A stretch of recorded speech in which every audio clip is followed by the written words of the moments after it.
Que si me gusta Halloween.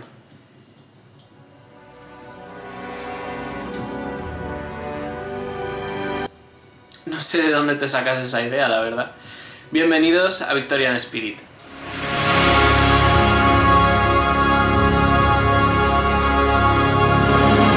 Hola a todos, soy Adrián, bienvenidos a mi blog Victorian Spirit y bienvenidos al especial de Halloween, que es uno de los vídeos que más disfruto haciendo a lo largo del año. Esta es la tercera ocasión ya en la que lo traigo al canal y la verdad es que se ha convertido en una pequeña tradición. Yo lo utilizo sobre todo como excusa para poder acercarme a los géneros de terror y misterio, que normalmente no les encuentro mucha cabida en mi lista de pendientes, a pesar de que son géneros que me gustan y con los que disfruto bastante. Este vídeo, además de ser el especial de Halloween, funciona también como el wrap-up de octubre, porque os voy a presentar las 7 novelas que leí en este periodo y vais a ver que todas tienen algo en común, todas están escritas por autoras, porque un año más me he querido sumar a esta iniciativa de Leo Autoras Octubre. Lo que pasa que con ese pequeño twist que le doy yo de añadir el condicionante de que sean historias de terror o de misterio.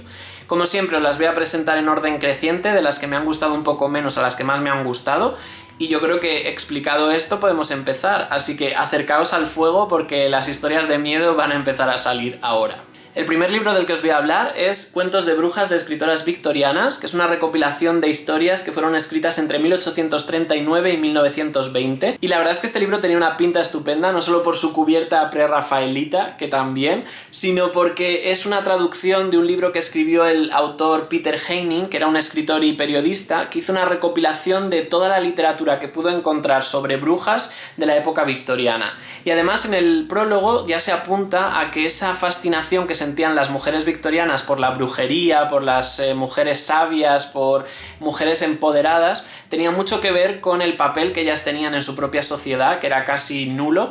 Y bueno, pues todo esto hacía que tuviesen mucho interés por ver cuál era el punto de vista que tenían que ofrecer las autoras victorianas sobre este tema de las brujas. ¿Cuál es entonces el principal chasco que me he llevado con este libro? Pues que de brujas la verdad es que anda un poco escaso. El libro está dividido en dos partes. La primera se podría decir que es no ficción novelada, y en ella las autoras lo que hacen es una recopilación de crónicas, casos reales, juicios, algunas leyendas sobre brujas divididas en las naciones de Reino Unido. Y de esta primera parte yo sobre todo me quedo con Las brujas de Irlanda, que además son textos que corren a cargo de Lady Wilde, que es la madre de Oscar Wilde. No solo me pareció que era la que estaba mejor escrita, sino que también la recopilación de historias me pareció la más interesante.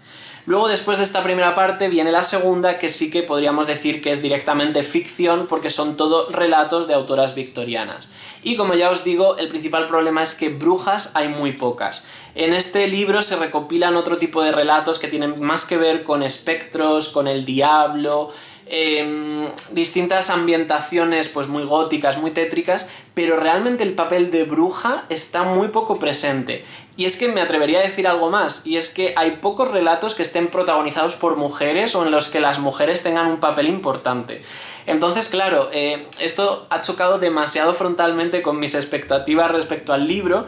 Y además debo decir que los relatos ni siquiera me han parecido demasiado memorables. No había grandes historias bajo mi punto de vista en este libro. Así que por todo esto a este libro le he tenido que poner 2 calabazas. Cambiamos ahora completamente de tercio con Cero de Cathy Colla, que es una novela que cuando fue publicada en 1992 consiguió los 2 máximos premios que se otorgan dentro del género del terror, que serían el Bram Stoker y el Locus.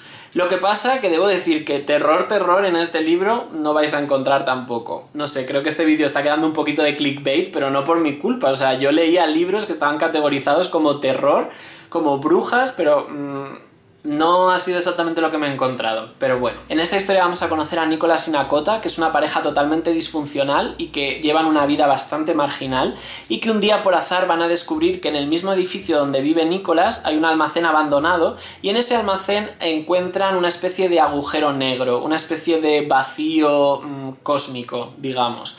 Ellos enseguida van a empezar a experimentar con este agujero y nunca van a ser realmente conscientes ni de qué es ni de cuáles son las consecuencias de estar jugando con él, pero sí van a ser conscientes de que el agujero les atrae irremediablemente. Para mí este es el ejemplo perfecto de que tener solo una buena premisa no es suficiente para tener una buena obra. Me parece sorprendente que sea una primera novela porque está escrito de una manera brillante.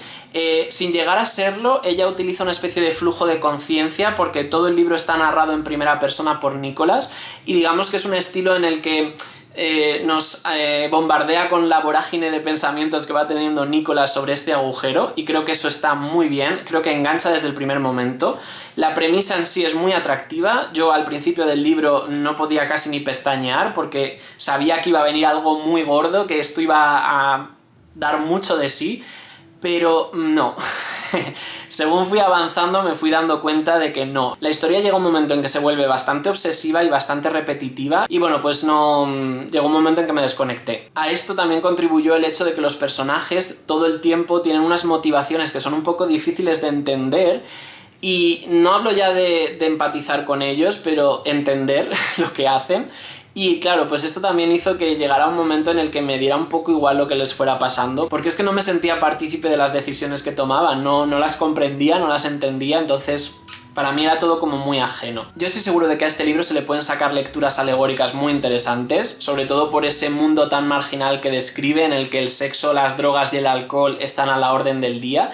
En ese sentido creo que jugar con este agujero negro, con esto que te va consumiendo, que cada vez te va obsesionando más, creo que ahí da juego a hacer unas metáforas interesantes, pero si me tengo que ceñir solo a lo que cuenta este libro y desde un punto de vista de entretenimiento, yo la verdad es que no llego a recomendarlo por eso, porque primero no da miedo, para nada, y segundo, llega un momento en que se vuelve aburrido.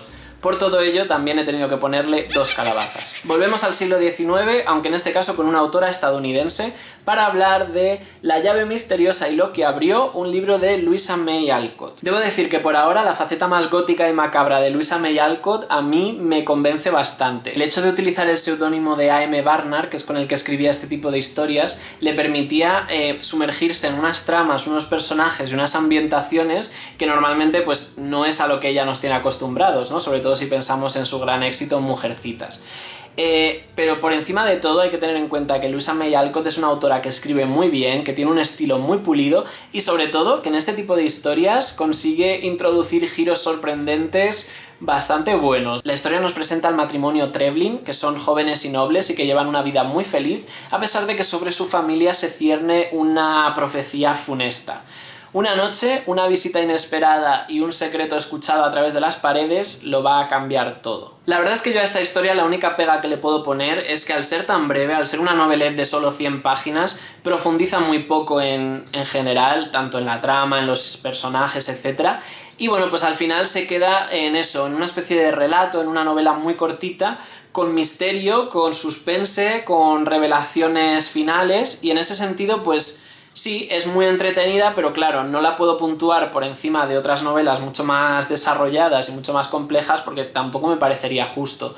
No es de estos relatos o de estas novelettes que se te quedan grabados a fuego, pero sí que es entretenida, sí que te da lo que buscas y en ese sentido pues sí que merece la pena leerla. Yo a esta novelette le he puesto 3 calabazas. Pasamos ahora a hablar de Vera de Elizabeth von Arnim, que es una novela que a pesar de ser la favorita de su autora, que pensaba que había tocado techo con ella, se publicó de manera anónima en 1921. ¿Y cuál fue el motivo? Pues evitar el escándalo, porque esta novela, pese a ser ficción, es tan autobiográfica que la autora tenía miedo de que la sociedad del momento pudiera reconocer en ella a la propia autora y a su segundo marido. A pesar de publicarse anónimamente, pues esto ocurrió. La gente ató cabos y pudo ver que mucho de lo que se contaba aquí tenía que ver con su matrimonio. La historia nos presenta a Lucy, que es una joven e inocente huérfana que va a encontrar consuelo en los brazos de un hombre mucho más mayor que ella, que acaba de quedarse viudo y en muy poco tiempo, para sorpresa de todo su entorno, se van a casar. Se van a casar a pesar de las dudas que siguen sobrevolando a este hombre por las extrañas circunstancias en las que murió su mujer anterior. Como podréis ver por esta breve sinopsis, hay muchos elementos en común con Rebeca de Daphne du Maurier. De hecho, se dice que esta obra es precursora de Rebeca, aunque a mí lo que me sorprende es que Rebeca fue acusada de plagio, pero por una autora brasileña que no tiene nada que ver con Vera, lo cual me lleva a pensar que quizá este tipo de tramas eran más comunes de lo que pensamos a principios del siglo XX, porque si no ya estamos hablando de 3 libros muy relacionados. Pero bueno, en cualquier caso yo no quiero aquí entrar a compararlo con Rebeca porque lo primero no me parece necesario, creo que cada libro se tiene que valorar de manera independiente. y aparte no me parece justo, porque creo que Rebeca y Daphne du Maurier juegan en otra liga respecto a Vera. Mi principal conflicto con esta historia es que me parece que tanto la trama como los personajes carecen de matices y de una evolución dramática clara. Es como que lo blanco es blanco y lo negro es negro desde el principio hasta el final de la novela. Y esto, si lo unimos a que el narrador es omnisciente y que no deja nada a la imaginación del lector, porque nos lo cuenta absolutamente todo, cualquier pensamiento que se le pasa por la mente a cualquier personaje, pues claro, a mí todo esto me mató mucho el suspense, porque no había una evolución, no había unos secretos que ocultar, porque estaba todo muy transparente. Y sin suspense, pues la historia, la premisa, a mí se me caía bastante. Sí que es verdad que el carácter semi-autobiográfico de esta novela le permite explorar una situación que es muy identificable, que está muy bien descrita, muy bien detallada, y que era un tabú en la época en la que fue escrito, pero hoy en día sigue siendo un tabú, ¿no? Esas artimañas, esas manipulaciones que se pueden dar dentro de un matrimonio que pertenecen a la esfera más privada y que normalmente se intentan tapar. Así que en ese sentido me parece que Elizabeth von Arnim fue muy valiente y yo aplaudo que quisiera exorcizar todo lo que le pasó en su matrimonio a través de una novela. Pero lo malo de acercarse tanto a la verdad es que te alejas mucho de la ficción y de las exigencias de la ficción. Y no olvidemos que al final esto es una novela que tiene que funcionar, tiene que ser una trama que te enganche y que te convenza. Y esto me recuerda mucho a cuando yo estaba en la carrera y estudiábamos guión, y una de las primeras máximas que nos daban para que se nos grabara a fuego es que nunca habláramos de nuestra propia vida o de nuestras propias experiencias, porque el tipo de personajes que salen en ese tipo de historias son muy poco profundos, son muy planos, son muy estereotipados. Y eso es principalmente lo que me ha pasado con esta historia y por eso le puse 3 calabazas. Vamos ahora con una de las novelas que más está circulando en esta Spooky Season y una de las novedades de la reentrée de septiembre que a mí más me atraía. Os estoy hablando de La casa al final de Needless Street de Catriona Ward, que es la 4ª novela de esta autora y que en este momento se está adaptando a película. Me parece que es Netflix quien lo está haciendo y bueno, pues me imagino que es una cubierta o un libro del que ya habréis oído hablar en otros canales porque está circulando muchísimo. La historia nos presenta a 2 personajes que están marcados por una tragedia que ocurrió hace 11 años cuando en un lago desapareció una niña. Esos 2 personajes son la hermana de la niña y el principal sospechoso de la desaparición. Y hasta ahí os puedo leer. No os quiero contar absolutamente nada más sobre la trama porque os destruiría parte del encanto que tiene esta novela. A pesar de lo que sugiere la cubierta, esto es más un thriller que una historia de terror, y a mí una de las cosas que más me gustó de ella es la crudeza con la que está narrada. Es una crudeza a la hora de construir los personajes, pero también de describir los entornos, que va un poco del asco al asombro y a la rareza, y se mueve muy bien en esos términos, y la verdad es que en ese sentido, pese a ser un thriller, sí que es una historia que se presta bastante para esta época y para todo lo que tiene que ver con Halloween. Yo debo decir que con esta novela me lo he pasado muy bien. La he leído acompañada con un amigo y la verdad es que los audios que nos mandábamos cada día contándonos las teorías que teníamos sobre la historia son algo antológico. Yo creo que ha dado muchísimo de sí en ese sentido. Ya os digo, la disfruté mucho, me pareció muy interactiva, constantemente te permitía elucubrar todo tipo de teorías. Y además, debo decir que es de estas historias en las que desde el minuto 0 te das cuenta de que los narradores no son del todo fiables, y eso te deja como lector en una situación un poco desprotegida, porque es verdad que si no te puedes fiar del narrador, si no te puedes fiar de la persona que te está contando la historia, como que te pones muy alerta, o por lo menos a mí me pasa con este tipo de historias, y esta novela me proporcionó todo eso, así que yo, desde luego, del proceso de leer solo puedo decir que me lo pasé muy muy bien. Lo malo quizá es que cuando llevábamos a lo mejor unas 70 páginas, nosotros ya habíamos conseguido descifrar el 98% de los misterios que esconde la trama. Entonces, como ya más o menos lo habíamos visto venir todo, digamos que nuestro entusiasmo se fue un poco diluyendo y nos empezamos a fijar más en lo que era pues la trama en sí.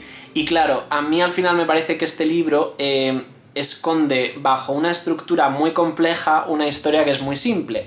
Y cuando ya has un poco descifrado la estructura, lo que te queda no es demasiado, o por lo menos a mí se me hizo un poco corto. Incluso algunas de las teorías que nosotros barajábamos, algunas de las cosas que pensábamos que iban a pasar en esta historia, creo que hubiesen sido un poco más espectaculares que lo que luego realmente pasa. Pero bueno, vas a poder identificar muchos guiños a historias conocidas, que eso yo creo que siempre es un plus, y además debo decir que el epílogo de esta obra merece muchísimo la pena. O sea, es que casi me atrevería a decir que solo por entender bien ese epílogo merece la pena atravesar la historia y conocerla. Así que bueno, por todo esto, a este libro yo le he puesto 3 calabazas, aunque sí que debo decir que son 3 calabazas altas. Yo nunca pongo medias, pero sí que estaríamos hablando de un 3,5 más que de un 3 en Mondo y Lirondo. Vamos ahora con el último libro que leí en el mes de octubre, que es Lo salvaje de Julia Elliott, que es la obra debut de esta autora que ha encontrado en sus raíces del profundo sur de Estados Unidos el escenario perfecto para ambientar 11 relatos que, si bien normalmente se clasifican como relatos de terror, diría que oscilan entre otros muchos géneros, porque aquí podemos encontrar elementos costumbristas, elementos de ciencia ficción, distópicos, elementos de cuento de hadas, etc. Debo decir que los relatos normalmente no son mi género favorito, me suelo quedar con ganas de más siempre, pero en este caso, al ser 11 relatos de la misma autora y que todos tienen ciertos elementos en común, sí que me ha convencido más. De hecho, una de las cosas que más me ha gustado es el estilo de la autora. Creo que es muy rico y muy sensorial.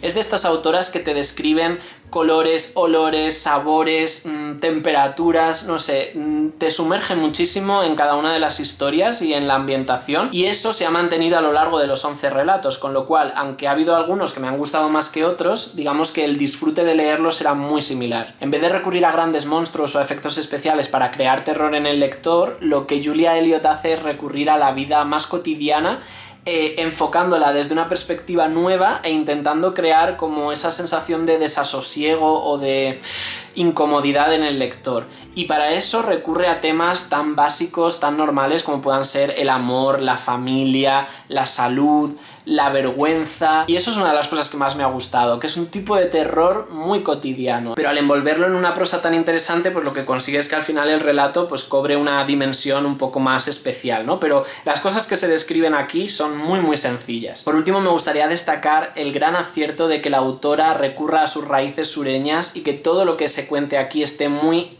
pues eso, enraizado con la tierra y con el sur profundo de Estados Unidos. Da bastante igual de qué trate el relato, ya sean robots o hombres lobo, que aquí en estas páginas siempre va a oler a granja de pollos, a manglar y a comida cajún. Y la verdad es que eso le da una cohesión y una personalidad al conjunto que yo creo que es lo que más me ha convencido. Así que por todo eso, a este recopilatorio de 11 relatos yo le he puesto 4 calabazas. Y vamos ya con la joya de la corona, con mi mejor lectura en este mes de octubre y con una que automáticamente pasa a la lista de lo mejor de 2021.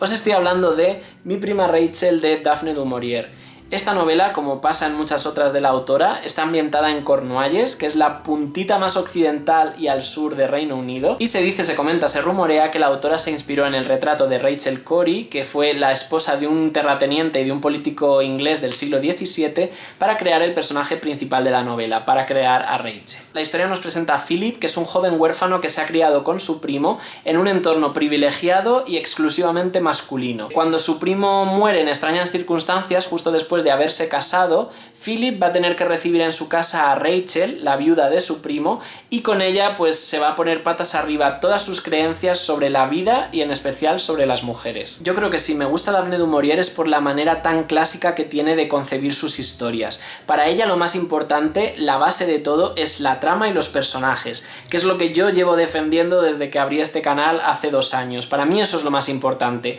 Luego el estilo, luego otro tipo de cosas siempre van a ser un añadido que va a sumar, pero para mí hace falta tener una buena trama y unos buenos personajes. Y Daphne, normalmente, hasta ahora, siempre los tiene. Además, a eso hay que añadirle la buena gestión de la tensión dramática, del suspense, la cantidad de giros totalmente sorprendentes que te va incluyendo en la trama según avanzas, y la manera tan magistral que tiene de rematar sus historias, porque de 3 que he leído, 3 finales maravillosos que me ha ofrecido. Y ya sabéis que a mí con un buen final es que se me conquista muchísimo. En el caso concreto de esta novela, lo que más me ha gustado sin ninguna duda es el personaje de Rachel. Es un personaje deliciosamente complejo, un personaje que te va a hacer subirte en una montaña rusa de sentimientos hacia el propio personaje. Va a haber momentos en que vas a amarla, va a haber momentos en que vas a odiarla, y bueno, pues es realmente el gran pilar sobre el que se monta esta historia. Pero además me parece muy curioso que por el tipo de historia que es, por los personajes que tiene, al final esta novela representa ese choque de trenes entre las expectativas y los prejuicios que los hombres pueden tener hacia las mujeres, sobre todo en una época como en la que nos está describiendo esta novela, en la que lógicamente los ambientes masculinos y femeninos estaban muy separados, y realmente se podía decir eso de que los hombres son de Marte y las mujeres de Venus, porque digamos que no interaccionaban en igualdad de condiciones, no se conocían. Entonces esta novela explora muchísimo ese rechazo a lo desconocido, ese prejuicio, ese no saber cómo va a actuar alguien simplemente por su género. No sé, me sobran los adjetivos para describir esta novela, y no puedo hacer otra cosa que recomendárosla encarecidamente. Da igual si habéis leído antes a Daphne du Maurier o no. Creo que es una perfecta novela para iniciarse con ella, no tiene ninguna complejidad, solo aporta horas y horas de disfrute. Y si encima tenéis a alguien para comentarla, mira, ya fetén. Por todo ello, a esta novela, y con mucho gusto, le he puesto 5 calabazas, 5 calabazones. Bueno, pues hasta aquí este especial de Halloween, que espero que os haya resultado interesante. Yo me lo he pasado fenomenal preparándolo y leyendo estos libros. Creo que había bastante variedad en ellos y espero que alguno os haya conseguido tentar. Y nada, como siempre os voy a lanzar una pregunta al final del vídeo, y en este caso me gustaría saber si para esta noche de Halloween tenéis pensado leer algo. Yo sí que me he reservado una pequeña lectura, algo que me han dicho que se lee rápido, con lo cual espero poder meterle mano esta noche, y va a ser La lotería de Shirley Jackson. Tengo este libro de cuentos que no he leído todavía ninguno, pero bueno, para esta noche en concreto me voy a reservar La lotería, que me han hablado muy bien de ella, y será mi acompañamiento para esta noche. ¿Vosotros tenéis pensado leer algo? Sí, no, me encantará saberlo. Y en el caso de que no vayáis a leer nada en Halloween, pues sí me gustaría saber cuál ha sido vuestra mejor lectura de octubre. Me lo podéis dejar en comentarios, que ya sabéis que disfruto mucho con vuestras recomendaciones. Y nada, si es la primera vez que pasas por aquí y te ha interesado lo que te he contado, te animo ahora a que te suscribas, le puedes dar al cabezón de Sherlock y a la campanita para estar en contacto, y a todos los demás pues muchísimas gracias por estar siempre ahí, por vuestro cariño, por vuestra dedicación. Espero que paséis una muy buena noche de Halloween, un buen puente los que estáis en España, y nos vemos el domingo que viene con un nuevo vídeo. Hasta entonces.